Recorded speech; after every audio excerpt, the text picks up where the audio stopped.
All truths are easy to understand once they are discovered. The point is to discover them. The laws of nature are written by the hand of God in the language of mathematics. You can't teach anybody anything, only make them realize the answers are already inside them.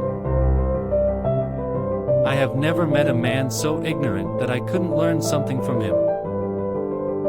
In the sciences, the authority of thousands of opinions is not worth as much as one tiny spark of reason in an individual man. I do not feel obliged to believe that the same God who has endowed us with senses, reason, and intellect has intended us to forego their use. To understand the universe, you must understand the language in which it's written, the language of mathematics. To be humane, we must ever be ready to pronounce that wise, ingenious and modest statement, "I do not know." The sun, with all those planets revolving around it and dependent on it, can still ripen a bunch of grapes as if it had nothing else in the universe to do. There are those who reason well, but they are greatly outnumbered by those who reason badly. And who can doubt that it will lead to the worst disorders when minds created free by God are compelled to submit slavishly to an outside will?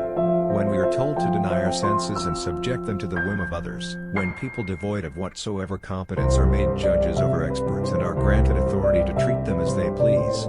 These are the novelties which are apt to bring about the ruin of commonwealths and the subversion of the state.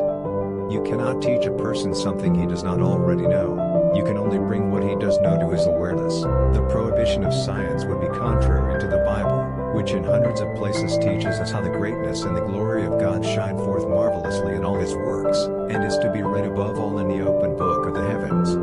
In my studies of astronomy and philosophy, I hold this opinion about the universe, that the sun remains fixed in the center of the circle of heavenly bodies, without changing its place, and the earth, turning upon itself, moves round the sun.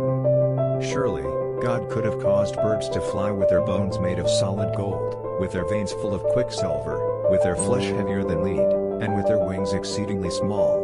He did not, and that ought to show something. It is only in order to shield your ignorance that you put the Lord at every turn to the refuge of a miracle. The vain presumption of understanding everything can have no other basis than never having understood anything. For anyone who had ever experienced just once the perfect understanding of one single thing, for anyone who had ever experienced just once the perfect understanding of one single thing, and had truly tasted how knowledge is accomplished, would recognize that of the infinity of other truths he understands nothing. I do not think it is necessary to believe that the same God who has given us our senses, reason, and intelligence wished us to abandon their use, giving us by some other means the information that we could gain through them.